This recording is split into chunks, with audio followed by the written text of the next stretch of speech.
अगर रावण एक ब्राह्मण था तो उसे राक्षस क्यों कहते? इस सवाल का जवाब छुपा है रावण की जन्म कथा में। लेकिन रावण के जन्म की बात करने से पहले उसके माता पिता और वंश के बारे में जानना जरूरी है। तो सबसे पहले जानिए रावण के माता पिता कौन थे और रावण की कहानी में उनका क्या महत्व है। कहानी सतयुग की है। ब्रह्मा जी के पुत्र पुलत्स्य, उनकी तपस्या का असर भी ब्रह्मा जी जैसा ही था। इतनी तप शक्ति के बावजूद वो साफ चरित्र से साफ और गुणवान थे। एक बार कड़ी तपस्या के लिए पुलत्स्य जी मेरू पर्वत के पास आश्रम में रहने लगे। उनके मंत्रों के उच्चार में इतना खिंचाव था कि उन्हें देखने और सुनने के लिए तमाम अप्सराएं और ऋषि मुनियों की सुंदर कन्याएं वहां जाने लगी। इससे पुलत्स्य के तप में दिक्कतें आ रही थीं। एक दिन पुलत्स्य जी ने उन लड़कियों को चेतावनी दी कि कल से जो भी लड़की यहां दिखाई देगी मेरे श्राप से गर्भवती हो जाएगी। उनकी चेतावनी सबने सुनी, लेकिन राजश्री तृणबिंदु की बेटी इतना ध्यान में मग्न थी कि उसे पुलत्स्य की कोई बात सुनाई ही नहीं दी। श्राप के डर से अगले दिन से ही सभी ने वहां आना बंद कर दिया। लेकिन राजश्री तृणबिंदु की बेटी फिर से आश्रम पहुंच गई। वहां किसी और को ना देखकर वो थोड़ा हैरान भी हुई, लेकिन मंत्र सुनकर वो खुद को रोक नहीं पाई।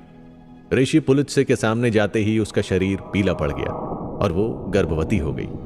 अपने शरीर की यह हालत देखकर कन्या परेशान होकर पिता की ओर भागी। राजश्री ने अपनी बेटी का यह हाल देखकर पूछा, ये कैसे हुआ?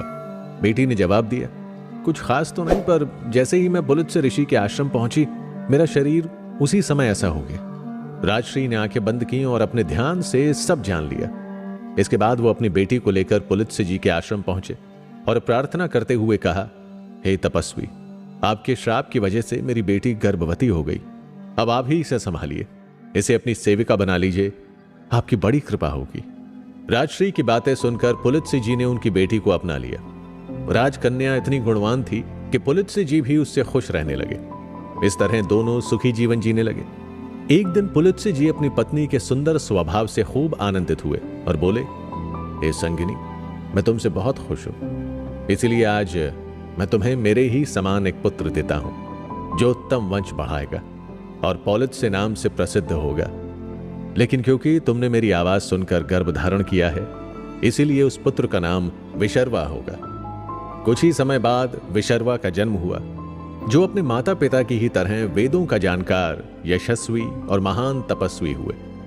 उनके सुंदर व्यवहार, कठोर तप और यश की चर्चा तीनों लोकों में होने लगी।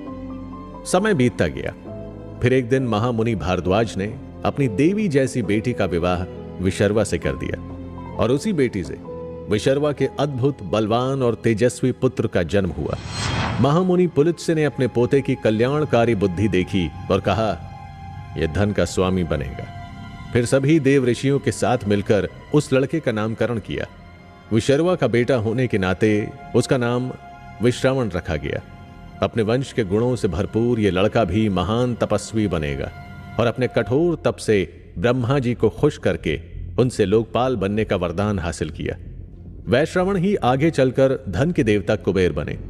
सृष्टि का सारा धन संभालने की जिम्मेदारी कुबेर को देकर ब्रह्मा जी चले गए। तब कुबेर ने अपने पिता से कहा, आप मुझे इस वरदान के साथ रहने लायक कोई ऐसी जगह बताएं जहां मेरे रहने से किसी को तकलीफ ना हो। तब विशर्वा ने उन्हें राक्षस नगरी लंका में रहने की सलाह दी। विशर्वा ने कहा, हे पुत्र, दक्षिण समुद्र के तट पर त्रिकुट नामक एक पर्वत है, जिसके शिखर पर विशाल लंकापुरी है। विश्वकर्मा ने उसे राक्षसों के लिए बनाया था, लेकिन विष्णु भगवान के डर से राक्षस पाताल में ही जा छुपे हैं। इसीलिए भव्य स्वर्ण और मणियों से सजी लंका अभी खाली है। तुम वहां जाकर रहो। पिता की आज्ञा से कुबेर लंका में सुख से रहने लगा। इस बात से रावण की कहानी का क्या रिश्ता है? आखिर रावण के चरित्र में विशर्वा और उनके बेटे कुबेर का क्या हिस्सा है? और अगर लंका कुबेर की थी तो रावण को लंकेश क्यों कहा जाता है?